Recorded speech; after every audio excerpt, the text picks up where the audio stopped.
श्री गणेशाय नमः। प्रिय छात्रों, लघु सिद्धांत कौमुदी के अंतर्गत तत्पुरुष समास प्रकरण में पूर्व के पाठ में हमने षष्ठी यह सूत्र पढ़ लिया।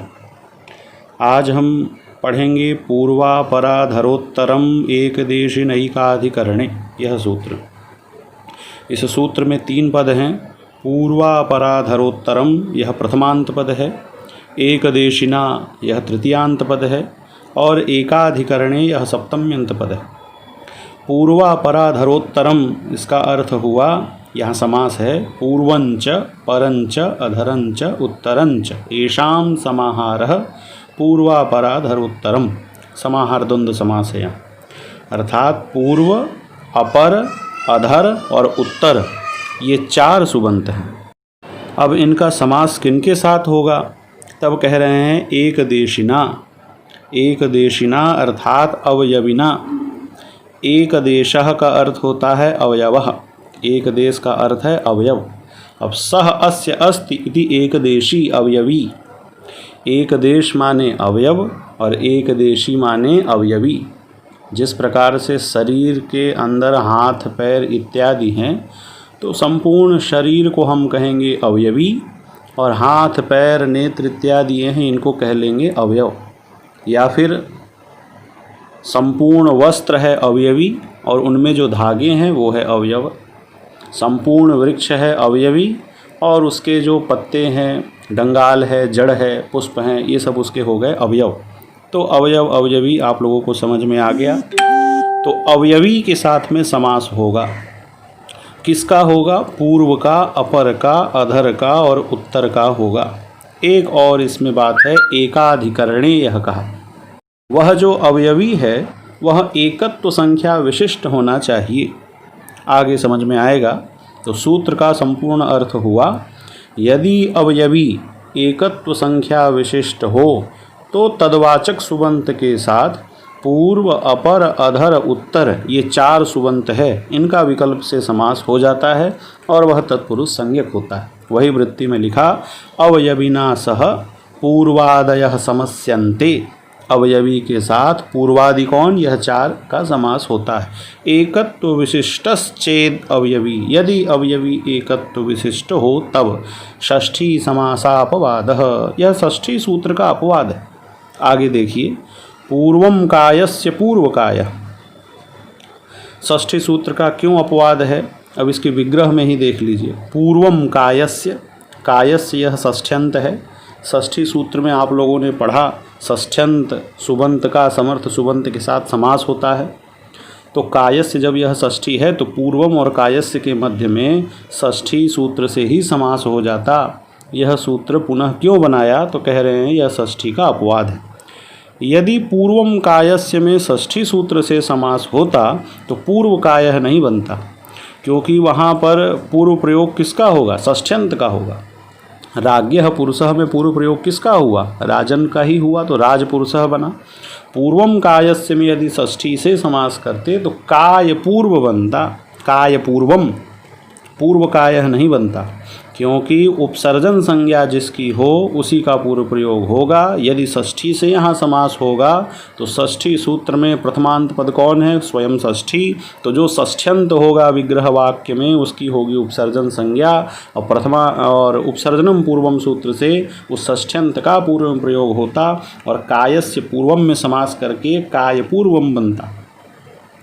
इसीलिए यह इसका अपवाद सूत्र है। और यहाँ पर पूर्व प्रयोग किसका होगा? यही पूर्वापराधरोत्तरम, यह प्रथमांत पद है। तो पूर्व का पहले प्रयोग होगा समास में, अपर का पहले होगा, अधर का पहले होगा, उत्तर का पहले होगा। तो पूर्वम कायस्य यह लौकिक विग्रह, इसका अर्थ हो रहा है शरीर का अगला आधा भाग। संपूर्ण शरीर एकत्व संख्या विशिष्ट हो गया, संपूर्ण शरीर का पूर्व भाग। पूर्व भाग माने अगला भाग, पहला वाला भाग, आधा पहला भाग। यहाँ पर अलौकिक विग्रह होगा पूर्व सु कायंगस। इस अलौकिक विग्रह में यह जो कायंगस है यह एकत्व संख्या विशिष्ट अवयवी का वाचक है। इसके साथ अवयववाचक पूर्व सु का प्रकृत सूत्र जो है पूर्वापराधरोत्तरम एकदेशिनैकाधिकरणे सूत्र से वैकल्पिक तत्पुरुष समास होगा। समास विधायक सूत्र में जो पूर्वापराधरोत्तरम है यह प्रथमा निर्दिष्ट है अतः जो तदबोध्य पूर्व सु है उसकी उपसर्जन संज्ञा हो जाएगी और उपसर्जनम पूर्वम से उस पूर्व धनसु का पहले निपात संज्ञा करके निपातनात् करके पूर्व में प्रयोग हो जाएगा। तो पूर्वसु कायंगस। अब समास संज्ञा हो जाने से कृतद्धित समासाश्च से यहाँ पर प्रातिपदिक संज्ञा। सुपो धातु प्रातिपदिकयोः से सुपो का लुक हो गया, पूर्व काय रह गया और यहाँ पर सु विभक्ति लेकर के आए। और तत्पुरुष समास में परवल लिंगता होती है, नियम है कि परवल लिंगम द्वंद्व तत्पुरुषयोः। तो पूर्व का जो भी लिंग होगा, काय का जो भी लिंग होगा, पूर्व काय में पर वाला उत्तर पद है काय, काय का जो लिंग होगा वही संपूर्ण पूर्व काय का होगा। तो काय यहाँ पर पुल्लिंग है, सु को रुत्व विसर्ग हुआ, पूर्व कायः यह प्रयोग सिद्ध हो गया। उसी प्रकार से अपर के साथ में समास का उदाहरण दिया, अपर कायः, अपरम कायस्य, अपर कायः शरीर का अपर भाग मतलब आधा पिछला भाग। उसी प्रकार से अधर का उदाहरण नहीं दिया है, लेकिन अधरम कायस्य अधर कायः शरीर का निचला भाग, उत्तरम कायस्य उत्तर कायः शरीर का ऊपर का भाग, इस प्रकार से बनेगा। इस पूर्व अपर अधर उत्तर का और भी बहुत सारा समास के उदाहरण हैं। जैसे पूर्व का है पूर्वाहणः, अहन के साथ में समास होगा तो पूर्वाहण बनता है, अपर के साथ होगा तो अपराहण बनता है, उत्तराहण भी बनता है, इत्यादि उदाहरण जानने चाहिए। अब सूत्र में एक संशय करते हैं कि एकाधिकरणे आप क्यों कह रहे हैं, ये क्यों कहते हैं कि संपूर्ण जो अवयवी है यह एकत्व संख्या विशिष्ट होना चाहिए। तो उसका उदाहरण दिया पूर्वस् छात्राणाम। पूर्वस् छात्राणाम में छात्राणाम ये बहुवचन है, छात्रों का पूर्व भाग। देखिए शरीर का पूर्व भाग और छात्रों का पूर्व भाग, इन दोनों में क्या अंतर है। शरीर का पूर्व भाग कहने से शरीर कोई एक है, एकत्व संख्या विशिष्ट है, लेकिन जब हम कह रहे हैं छात्रों का पूर्व भाग तो छात्र तो बहुत सारे हैं, यहाँ एकत्व संख्या विशिष्ट अवयवी नहीं मिला। तो पूर्वस् छात्राणाम में जो अवयवी छात्राणाम है यह बहुवचनांत है और बहुत्व संख्या विशिष्ट है, एकत्व संख्या विशिष्ट नहीं है, तो यह सूत्र यहाँ नहीं लगेगा। यदि सूत्र में केवल कहा जाता कि पूर्वापराधरोत्तरम एक देशिना, इतना ही कि अवयवी के साथ में इनका समास हो जाता है, ये न कहते कि अवयवी एकत्व हो कि बहुत्व हो, तो यहाँ पर भी समास होता और अनिष्ट प्रयोग बनने लगता। इसलिए पाणिनि जी ने सूत्र में एकाधिकरणे रखा कि यह समास तभी होगा जब अवयवी एकत्व संख्या विशिष्ट हो, बहुत्व में यह नहीं होगा।